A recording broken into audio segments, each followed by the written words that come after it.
Thank you so much. First of all, I want to first congratulate every listener upon reaching the Christmas day, but also to wish them the best of luck for 2026, and to remind all Ugandans that we are in a season of elections. We're in a season of making choices for people who continue the leadership of this country. And as we make this choice, we need to focus on the performance of individuals. We need to focus on the history of our country, and most importantly, focus on the future of our country, because we believe that the best days are still ahead of us, and there are people who have contributed to this foundation that we are enjoying. I think the movement led by President Yoweri Museveni has made tremendous progress in the region. First of all, we have personalities from the region that have contributed to the liberation of our country. We have some that shed their blood, like Mr. Bitwahi, Kalambuzi, and Kanjire. These made a contribution to the struggle, to the freedom that we're enjoying today. And over the years, we have seen, first and foremost, peace and security of our region and the country at large. We have seen democracy. Every 5 years, people go to the polls to elect their leaders. We have seen infrastructure development. For example, we have electricity in every district in the region. We have worked on water. We have also worked on roads, and we have constructed health centers in every sub-county. Almost every sub-county in the region has a health center. Every sub-county has a health secondary school. We have a university now, Kabale University, and others coming in the region. We do have UCC, we have nursing schools. So in terms of education, the NRM government has made great progress for the region. And as you know, because of the little land that we have in the region, many of our people in the region have been basically depending on education. And the movement has invested heavily in this education, has invested heavily in health centers. We have reduced the maternal mortality rates. We have also reduced the prevalence of malaria because of the distribution of mosquito nets. And most importantly, in terms of infrastructure, you know, the movement constructed this road, rehabilitated the Masaka Katuna road. We did the now from Tungamo to Rukunjiri. We have done a road from Kabale to Kisoro. We are continuing to make more infrastructure, including Katuna Muko Kamuganguzi, Kabale Lake Bunyunyi, and two ferries are ongoing. So there's a lot of progress that we have made in terms of economic development. For example, the parish development model, which now focuses on the household income. Kabale alone has received over 25 billion in the last 3 years, and as a region, I think we are in the region of almost 100 billion. So this has helped the people of Kigezi to increase their household income.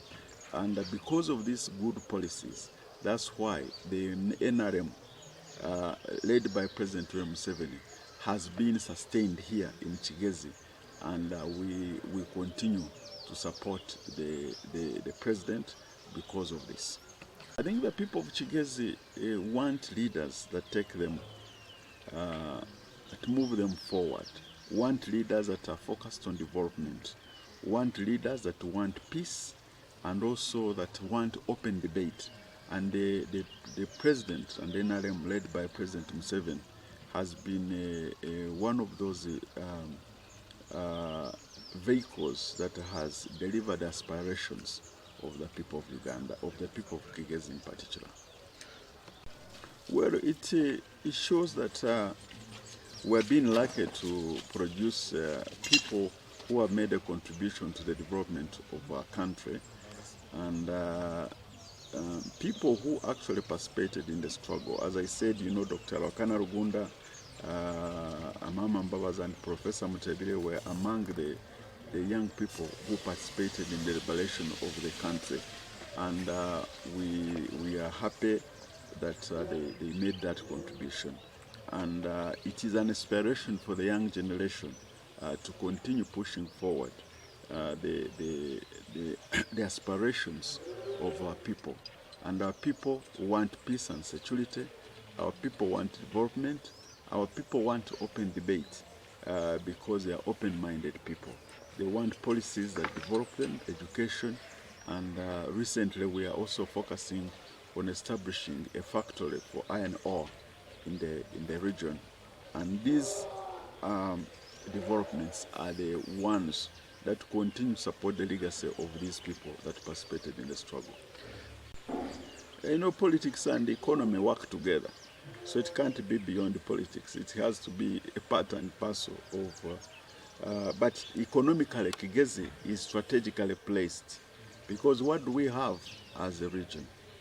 We do have mountain gorillas, and we are contributing tremendously to the tourism sector because of the mountain gorillas. We have Mount Murahavula, we have Lake Bunyonyi, and we have so many tourist attractions in the region. Even the weather itself, the scenery of the hills of Kigezi are part and parcel of the tourism attraction that continue to contribute to Uganda. We have 312 million tons of iron ore in the region. And this, if we are developed, we would be able to substitute the importation of almost $1 billion US dollars in steel and steel products. We also have gold in Kanungu. We have other minerals. We think that in the sectors that are really making good progress or contributing to the economy of the country are in tourism, in minerals, but also we are strategically placed on two borders of DRC, Congo, and Rwanda, and these two borders boost trade between the two countries I've mentioned. For example, we are exporting almost $900 million US dollars to DRC Congo. We are exporting close to $100 million to Rwanda. So our position as a region bordering Rwanda and the Kigezi and DRC Congo also makes a great contribution to the economy of the country. So as I said, we have the minerals, and if processed, we can make great contribution. We are also developing an industrial park in Chisoro, and we think when we put up factories in this region, we will be able to export to DRC Congo easily. And as I said, DRC Congo is a great market for Uganda. We are currently exporting $900 million US dollars. Rwanda, we're exporting around $100 million. So we think that this is a strategically positioned region, and it is making good progress and contribution to the trade between the East African countries. In Kigezi, we supporting traders and supporting farmers cooperatives. We have tried to build and support circles across not only Kigezi but across Uganda, and these circles are very instrumental in terms of utilization of PDM money. So that's one contribution. The other contribution in traders, we have built the Katuna border post, which has helped the flow of traders from Rwanda to Uganda and from Uganda to Rwanda, a one border post. We are also working hard to ensure that we build an industrial park in Chisoro. This will help in creation of jobs. It will also help in making products that have been accessed by our brothers and sisters from DRC Congo, from Kampala. They will be now fetching them from Kisoro. We also, as I said, we're also putting up a steel factory in Rwanda. So these interventions will boost trade, will boost industrialization of the region, will create jobs and create growth for the country. Well, we're in a multi-party politics, and people have the freedom to belong where they want to belong. And we in the NRM, we continue to support.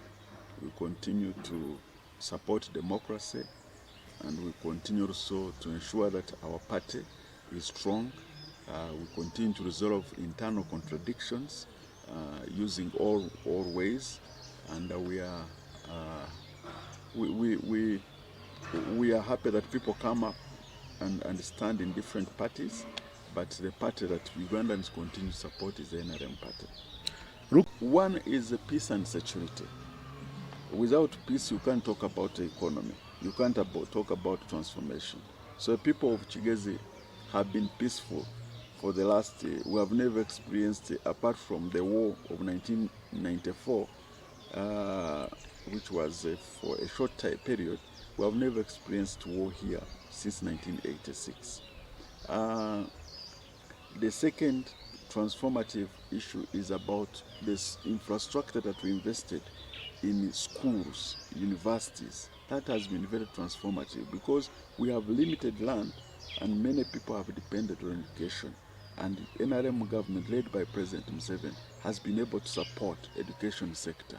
But recently, we also have a transformative program of the parish development model. I think this is one of the key interventions government has put in place to transform the economy, especially the household incomes of our people. Okay. I think the lesson that we learned is that given the fact that the population of Uganda is young in the sense that almost 70% of our population is between 18 and 35. Given that fact, I think one of the key lessons that we learn is that we need to invest in industrialization of the country, because it's through industries, factories, that will create jobs for the young people. We should invest in skills development. That's why we have put up now a skills center in Kigezi that is helping people to build their skills. So when people are skilled and then they are supported through programs like a yoga, parish development model, then we'll be able to support young people. So our focus, the lesson we learn, is that we need to focus on interventions that will support and develop young people, give them skills, give them jobs, and create wealth for them. I think the focus of the government is going to be on building a steel factory here in Kigezi, developing the tourism sector in Kigezi, and focusing on the household incomes by supporting them through parish development model, but also encouraging people to use the little land that we have with high yielding crops. And if we do that, combined with the infrastructure, then Kigezi in the next decade will be different. I think the message is that we are in the season of elections. We want people of Kigezi to know where we have come from, and we are kindly requesting you to support and vote President Yoweri Museveni. And for those of us who come from Ndogwa County West, I personally request you to vote David Bahati so that we can continue protecting the gains we have and also developing our area.